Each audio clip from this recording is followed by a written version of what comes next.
Our co-anchor. How are you, Mr. Terry? Yeah, I don't have him.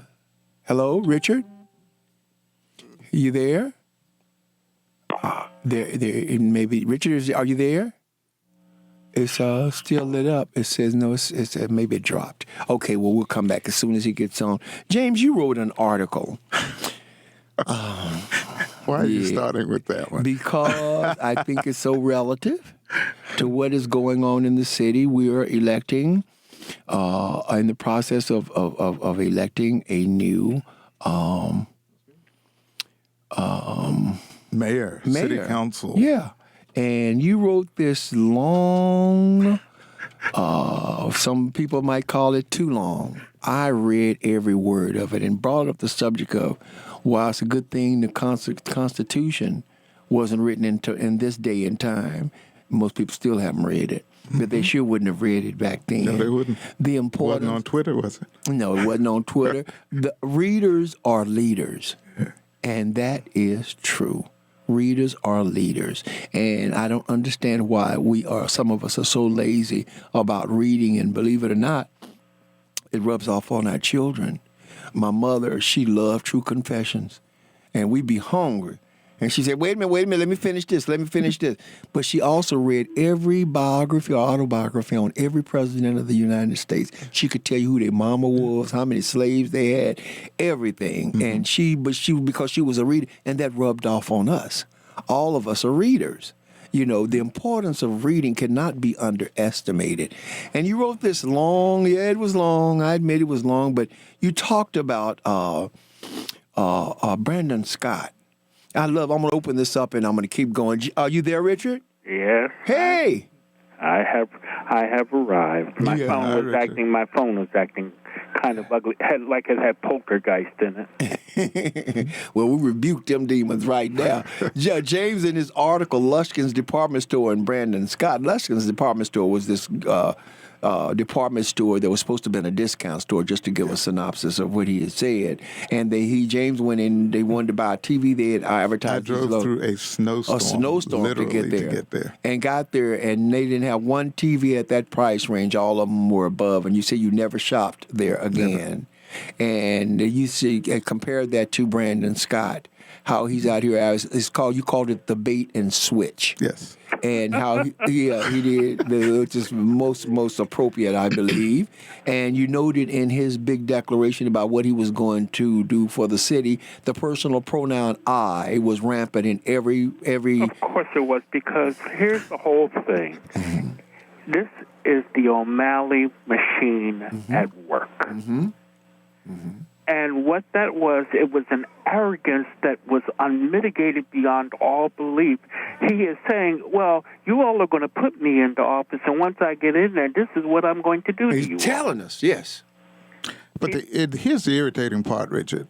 He campaigned on these 9 town halls all summer long. Mm-hmm. He had a bunch of people all over the city attending them. He introduced his legislative and policy proposals, and we were supposed to comment on that because he was the new chairman or president of the city council. Mm-hmm. And so if we are responding to his 26 issues in the city council, all of a sudden he has an epiphany 3 months later, and he decides he should be mayor. That, to me, is bait and switch. It wasn't an epiphany. No. It was a very calculated program. Yes. And until we decide that we are going to wake up instead of listening and believing everything that many of these individuals tell us, I'm going to call this, we are the Titanic, and we are sinking after the iceberg. Well, you know what? This is so true what you're saying, and the part that really got me in your article that you posted, you talked about the fact that he hasn't fulfilled the stuff he was going to do on the city council. Correct. That's my problem. Mm-hmm. Here you are 3 months in, and you have another year and a half, I guess, almost. Yeah, because the next swearing in won't be until December of 2020. So you have a year and a half or year and 3 or 4 months, and you've already advertised all the things you're going to do as city council president. None of them fulfilled, but you now want us to have you be considered as a candidate for the mayor. And I just felt, and what I said in the article is I felt sort of used. Why am I trying to respond to you as city council president and your initiatives under the city council presidency when what you really have wanted all the time was to be the mayor? I would rather you just come out with that early on. Well, tell me this. There are a couple of things that you brought up that also concern me. He's talking about this city manager. And I believe it was you, Richard, who said, I'm not sure, who said the other day, why would you become mayor then give up all of your power to somebody to run it? And I think it was you and James who contend the reason he's doing that is because they're going to put somebody in there that's to their liking. He says they're going to answer to the city council. Not only that, it's not only that, but I'm looking at the timeline it's going to take to get somebody in there. Yeah, you said. And even if they were to go to the this city manager form of government, it's going to take at least anywhere from 4 to 8 years to get it done because it's going to have to go through referendum no matter what. And that's going to take some time to get through. And that's going to take at least 1 to 2 elections. But He just can't issue an edit and do it on his own volition? no, it has to go through. It'll have to go through referendum because there's going to have to be a massive change to the Baltimore City Code. I have asked him in one of the town halls, what will be the functions of the city manager versus what will be the functions of the mayor. And I said to him, I vote for the mayor. I don't vote for a city administrator. And unless you can delineate the duties of each one of them to my satisfaction, then I'm going to completely have issues with issues. it. Well, but not only concerns. that, but who's going to decide how is that person hired? What is the criteria for That's that? going to have to be fully written out. Yeah. And none of that has been written yet. And that's the irritating part. And it's not like he hasn't heard it before. I've said it in the town hall, and I've also asked him about it in the local community meeting that we had, and he came to that. So it's not like he hasn't heard it, but part of me says it's the arrogance that I'm going to do it anyway. And now, let me put it this way. As of just this morning, and when I read the papers this morning, I suddenly realized that right now there are at least 6 seats that are going to be up for grabs in this upcoming election. In the city council or in what? the city council. Okay. Which means if we get this city is going to be fundamentally changed after April of 2020. They better start moving the Mayflower moving vans to Holiday Street because some offices are going to have to be cleared out. Well, Which are the most hopefully- vulnerable? Which are the most vulnerable? Excuse me, Jimmy. Which are the most vulnerable, you think, in the council? Well, you already got to automatically the You got president of 2. the city council is you've up got for 3. grabs. The mayor's office is up for grabs. Mary Pat's job Mary Pat's job is up. Seat is up for and grabs. Ed Reisinger. Reisinger's up, and now Pinkett is up for grabs now that he's running for president of the city council. So that means he will. If he doesn't win that, he'll be out of the. Ooh. Yeah. And the interesting thing is his responsibilities so far have been related to being deputy for the transportation committee. Yeah, he was also deputy mayor, wasn't he? Under Stephanie. Under Stephanie. Was he? He was definitely deputy. He was a deputy mayor. Yes. Well, I'm dealing with him as a council member. Okay. And so I said, how are you going to do the council presidency job when you have not had leadership position in the council as it stands now? That was my take on it. Had Brandon had leadership He responsibility? was at the time he had been head of the safety committee. Public Yeah. safety. Public safety, yeah. Public safety, yeah. Has he appointed someone to that job yet? Yes. Yeah, somebody else is taking that over. Schleifer.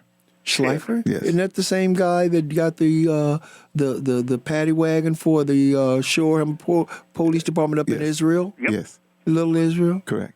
He's made him put him over public safety? Yeah. You got it. Y'all should see my face. This should be television. It is television, I thought. Oh, hi. You believe that? So that's what I'm saying. And see, even with regard to the mayor's race, there are some names that haven't appeared yet that I think are somewhere in the background.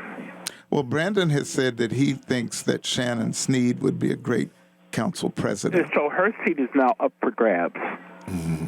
But the thing that's so galling about that is that when Brandon was in the council, Jack Young said that he thought that Sharon Green Middleton should be the council chairman, and Brandon basically conducted a coup and secured the necessary votes that he needed to become council president. And I'm thankful that he did. I don't care anybody else want to know, because Sharon Middleton, her husband is over AFSCME, the union.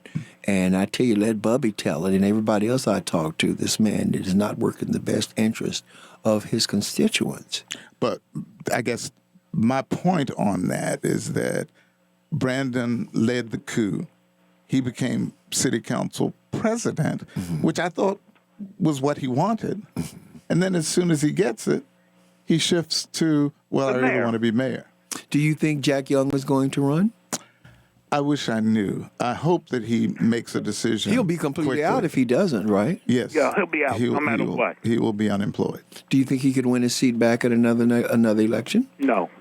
Not with what they did with Brandon. I mean, given the coup that they ran to make Brandon the president, I think that there would be great difficulty in having Jack come back as president. You see, and there's some names that I'm thinking are going to be popping up by Christmas.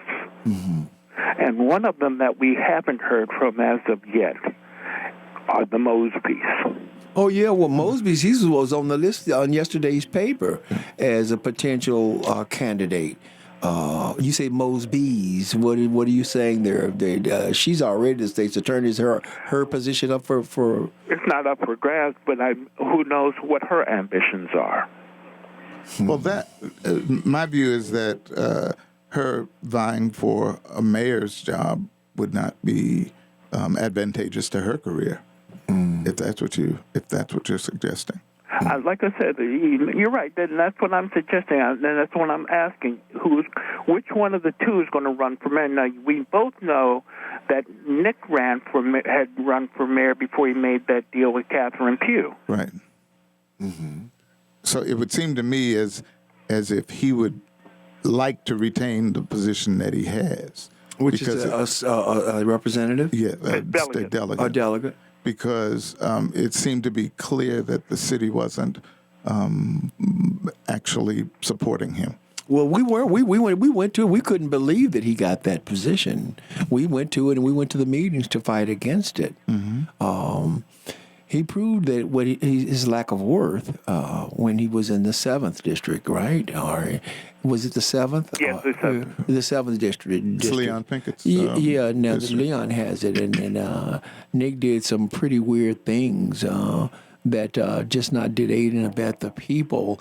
And plus, I got to tell y'all, I call him Tricky Nick because he does a lot of double talking. Nice guy. You meet him, tall, handsome, and affable, friendly, but he's tricky. And my issue in this whole thing is I just wish that people would be honest. I understand ambition. I understand politics, but don't come at me with a certain set of ideas and principles that you want me to engage with you on, and then quickly shift into something else. And so what do you do with all the stuff that, for example, that Brandon did all summer? Do we just throw that away? Well, but people are attacking you in your article saying that you're saying, you mentioned that he's too ambitious, and they are saying, well, aren't most politicians ambitious? But someone said that, but you can't move on from one until you've been successful in the other.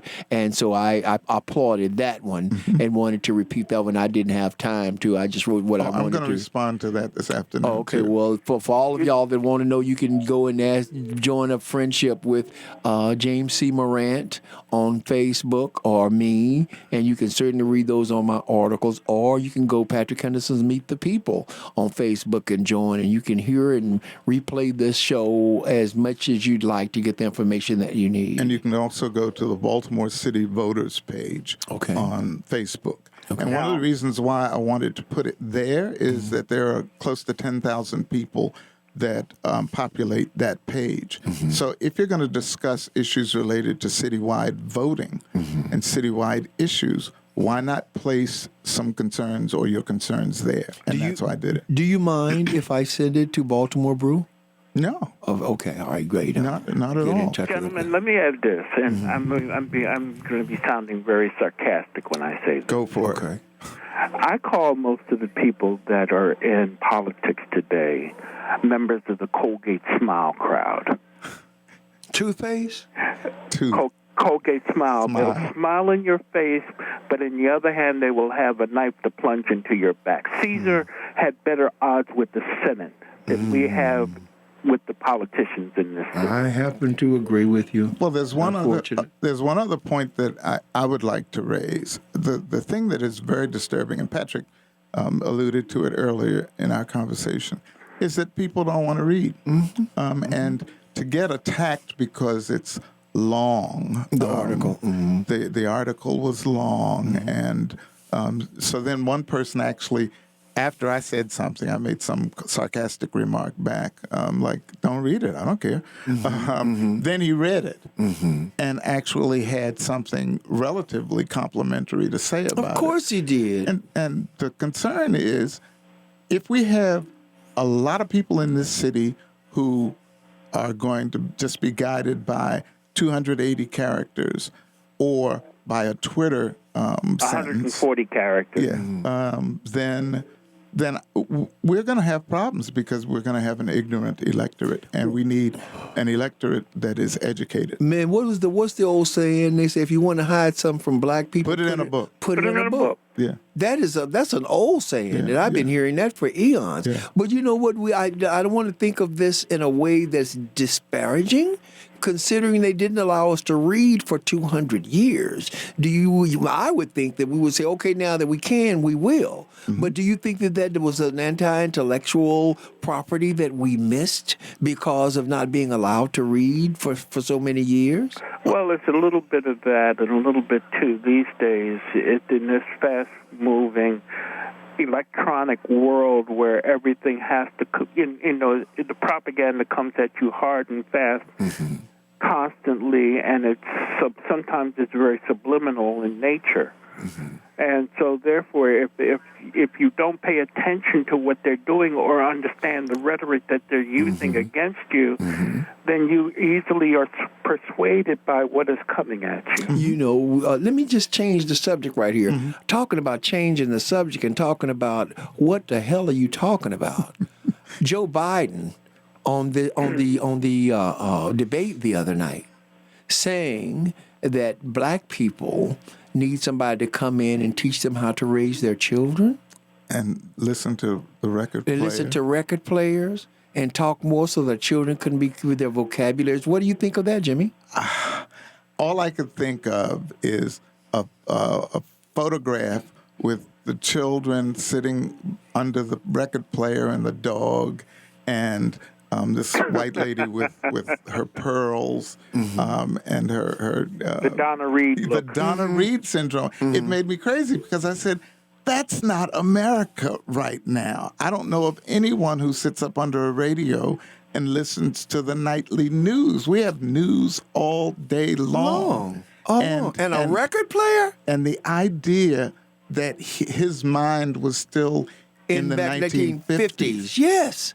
Was very disappointing. It is, but we've got all these black people wanting to vote for him. This man, Joe Biden, has done more to hold and punish black people for being black than any other person, even in the United States who has ever held public office. But see, Patrick, that's still alive. Here's where you and I differ. Okay, you're making that charge against him. Yes. Now, I'm unwilling to charge now because I think it's too early, number one. Number two, I don't think he's going to survive the process itself. And what I don't want to do is speak against him so much that black folk decide to sit home. Well, That's a concern that I have. I think, and a lot of people maybe have that, but I think that's why we're here as journalists, is to make sure that they understand the nature of who this man is, and that to waste a vote on him is just asking to return to the 1950s.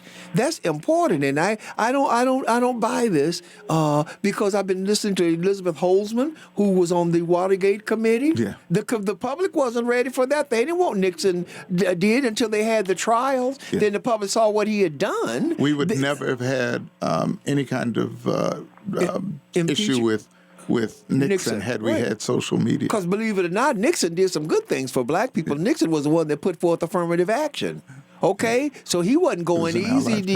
In our lifetime, he's probably one of the only Republicans since Lincoln that has done anything so formidable. Well, no, but Franklin Delano Roosevelt was a Democrat, right? Yeah. Yeah, he was. So we must remember. And Lyndon Johnson. Well, and okay, he might not have liked Negroes, Right. But I tell you what, without him, we wouldn't have the right to vote, would not. and we would not have Medicare. That's correct. If not for Lyndon Baines Johnson, he said, "Hey, I got my issues with the Negroes, but they're human beings too."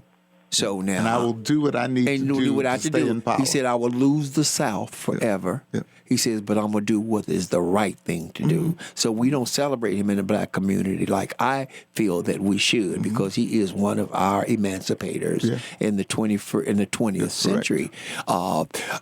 Furthermore, about Biden. See, the thing of it is, we already got a president that doesn't live in the real world. So Biden keeps making these gaffes, and they're going, well, it's okay compared to Trump, and it's not okay. Patrick, I listened to him this morning at the church Yes. in Birmingham, and they're small things, but they're small things that make me crazy. My wife and I were sitting there, and he said, with 330 Americans, and I was saying, it's not 330 Americans, it's 330 million Americans. Right. And so it's small things Yes. like that Yes. that just drive me nuts. We And don't if you keep doing that Man. over and over. And then you then get elected, we're going to be going through the same thing, him cleaning up the gaps of stuff that where his mind is. Why would we go back? Why would we be like the Bible says, like dogs returning to our vomit? Now, I still can't believe that Obama, what do you call it when you search him, when you do vetted him, and still selected him as vice president. But now I understand why he did, because there were certain white people that know that Joe Biden is a secret racist. So they voted for him because he was on the ticket. Yeah, well, that was the whole idea. But like when Hillary did the same thing, was she gonna pick Tom Kaine? Yeah. And anybody go, who the hell is Tom Kaine? And why isn't he? Who would be concerned about this man? It's Virginia. They try to set us up, and we fall for it every time. Just because we know Biden's face, you got to read his history to know his heart. People say not only know his face, but they're equating him with Obama, and that's a mistake. Of course, now Obama had some problems too. I don't care if y'all don't like me, because I don't like Obama. I used to love him till certain people started hipping me to stuff he was doing against us. And when I realized, I went, oh my God, this is a black man. Same thing happening here in Baltimore. What's the difference? My children got health care. Yeah. And that's what you're happy about. That saved, they charged my son a 25% per month penalty because he had a sinus operation when he was a freshman in college. And they were still charged. And they charged him 25% per month penalty because of that small operation. Wow. Until Obamacare came. Mm-hmm. And so he did that. He had to do that for close to a year. Mm. So that's one thing he did, which was incredible. I agree that. But what did you think about him shutting down the UN conference on reparations? Well, how did you feel about that, James? Well, actually, I was working at the UN for part of that time. I believe that we should have discussions of reparations. So I would have had a problem with that. Okay. I still have a problem with that. Yeah. What about him saying that the parents of students who want to go to college, he changed the qualification and made it more stringent because a lot of them weren't graduating from college, he said, and a lot of them weren't repaying the loans. So he made it difficult for people to borrow money for their kids to go to school. Was that expeditious to our people? Now, I don't know the details on it, but I would say no. Absolutely not. But I'd have to get more details. All right. Well, we got 1 minute. We actually got 30 minutes. But he gave me health care. But he gave me health care, and that's what he's hoping to ride on. And God bless him. And I got something good to say about him too, because the mortgage on my house every 3 years they take $5,000 off my principal. Okay. So so we got a little bit. But I just thought he could have done more because Trump has proved Obama had way more power than he would push the envelope That's to get. true. And that's my problem with him. He was too pragmatic. He was too pragmatic, and I was scared, as the kids say, scared, as the kids say in the community. You've been listening to Patrick Henderson's Meet the People. Say goodbye, Jimmy. Goodbye. Have a great day. Tomorrow is going to be a hot one up in the house, because the thing we're going to jump off is the lack of diversity in the police departments in the city and the county hurting the people that they're being paid to protect. Say goodbye, Richard. We love you, man, and praying for you. You getting stronger? I'm okay. You okay? All right. Well, that's good to hear. Join us tomorrow. Tomorrow, the Inquisition begins. Yes, it does, and I think we've got one of the candidates for mayor. So yeah, I think so. So you all be sure to tune in. We'll talk to you then, and we'll hear you then. God bless. Have a blessed day. You've been listening to Patrick Henderson's Meet the People on Spirit 1400. God bless you. Thank you for listening.